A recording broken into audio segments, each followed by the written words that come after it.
Magandang gabi po, Kamisteryo. Pakitago na lang ang aking pagkakakilanlan at tawagin niyo na lamang po akong Nonoy sa kwento para hindi halata.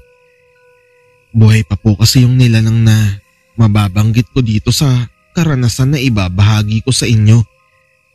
Pagkakaalam namin ay umuwi lang kasi yon sa may pantalan malapit sa amin.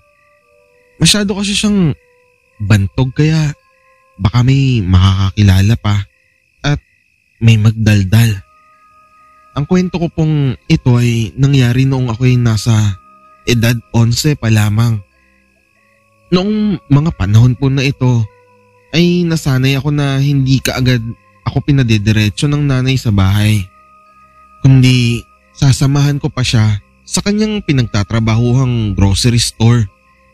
Madalas kasi nag-aaway at nagrarambulan kami ng kapatid ko. Lalo't kaming dalawa lamang nasa bahay. Kaya iyon ang naiisip na paraan ni nanay. Ang isama na lamang ako sa kanyang trabaho. Araw-araw ay ganito ang setup namin, Kamisteryo. Gabi na makakauwi sakay ng pampasadang motor at motor lang talaga ang nakakaakyat sa ganoon na kabundok na lugar katulad ng lugar namin. Nga po pala, Kamisteryo, nakatira po kasi kami sa Ahoy, sa may Badyangan po. Matatagpuan po ang Ahoy sa Panay Island at sure po ako na pamilyar po ang mga Ilonggo listeners nyo po sa lugar namin. Masyadong matatarik at di pa konkreto ang daan doon sa amin, kaya motor lang talaga ang tanging masasakyan kapag umuwi kami ni nanay. Mga bandang 7:00 na po iyon ng gabi, Kamisteryo, at nang papasok na po kami sa daan papunta sa bahay na siguro mga mahigit 10 hakbang na lamang ay bahay na namin, ay laking pagtataka namin ni Mama nang may sumasalubong sa amin na isang pabo habang kami ay naglalakad. Opo, tama po kayo nang narinig. Pabo o yung turkey sa Ingles. At dire-diretso po itong pumunta sa matataas na talahiban. Kaya naman pinagbilis na lamang ako ni nanay sa paglalakad. At pagkarating nga namin ay tinawag niya ang isa kong tiyuhin at agad na ikinuwento dito ang mga nangyari. Agad naman na hinabol nito ng mga kasama niya yung pabo. Pero wala na daw silang naabutan. At nang sumapit na nga ang 12:00 ng madaling araw, habang ako noon ay mahimbing na natutulog, ay biglang, "Nonoy! Bugtaw, Nonoy! Matiang gaw ni! Diri ka sa ako no? Arada sa atop! Gagupi oh!" Siyempre, batang-bata pa ako noon kaya napakapit na lamang ako sa laylayan ng damit ni nanay.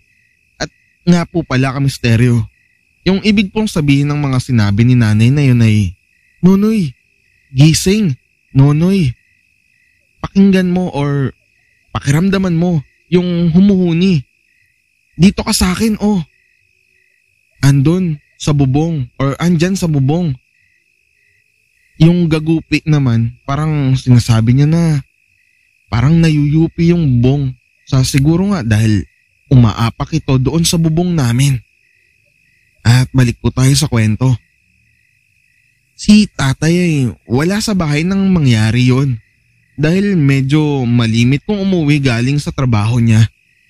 Kaya nung lumabas si nanay ay nagdala ito ng itak na mahaba na kung tawagin sa amin ay talibong kung di ako nagkakamali. At nung ilawan niya nga daw yung bubungan ng bahay namin ay nakakita umano siya ng maitim na tao sa ibabaw nito. Malaki ang pangangatawan, animoy kalbo at matangkad na pulang-pula ang mga mata. Pagkakita nga ni nanay dito ay agad-agad niya akong sinabihan na isara ang pintuan ng aming bahay at dali-dali na tinawag niya yung mga tiyuhin ko. Ngunit mukhang nakatunog ang kung anumang nilalang na iyon na nasa aming bubungan. At agad itong umiska po. Kaya hinabol nila nanay at nila tiyo ito. At sabi pa nga ng pinsan ko ay naging aso umano ito. At doon tumakbo sa katabi naming manukan. Nung mga panahon na yun ay panay duda na rin kaming mga magkakapitbahay o katabi ng mga manukan na kabahayan. Dahil nga bakit laging doon ang tungo ng mga kakaibang nilalang o yung mga natetsyempohan namin ng mga hindi normal na hayop na bigla na lang namin nakakasalubong. Katabi lang kasi talaga namin yung manukan. Lumipas nga ang ilang araw at ayun na nga, tiyahin ko naman ang napuntirya at ginambala ka misteryo. Kwento pa nga ng tiyahin ko. Nung gabi daw na natutulog ang 7 taong gulang niyang apo, ay may dumungaw umano sa kanilang bintana. Screen po yung kanilang bintana at tinatakpan lamang ng makapal na kortina. Kaya agad na bumira ng labas ang asawa nito na tiyuhin ko. At pagkalabas nga daw nito ay naramdaman niya nga daw na di umano ay tila parang may pumagaspas o isang malakas na buga na bumira ng hangin papunta sa kanila. Kasabay nito ay nagsiingayan ng mga manok na tila nabulabog ang mga ito. Dito kasi sa manukan na ito ay meron talagang tagabantay na stay in. At pamilyar kami sa mukha ng taong ito dahil syempre madalas namin siyang nakikita na nagpapakain ng mga alagang manok sa pribadong bakurang iyon. Pero simula nang mangyari ang mga pang-aaswang na iyon hanggang sa nangyari na panggagambala kina tiya ay kahit kailan ay di na namin nakita ni anino ng tagabantay na iyon. Lumipas ang matagal na panahon at namalayan na lamang namin na bago na pala ang tagapangsiwa o ang tagapag-alaga ng mga manok doon. At magpasa hanggang ngayon ay di na namin nasilayan pa ang mukha ng tao na iyon. Na marahil ay di nyo na rin kami masisisi kung bakit namin siya napaghihinalaan o napaghinalaan na siya ang aswang na gumagambala sa amin.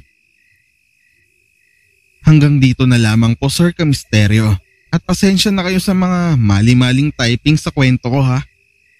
Sana ay maibahagi nyo rin po sa channel nyo ang kwento kong ito. Maraming salamat po idol.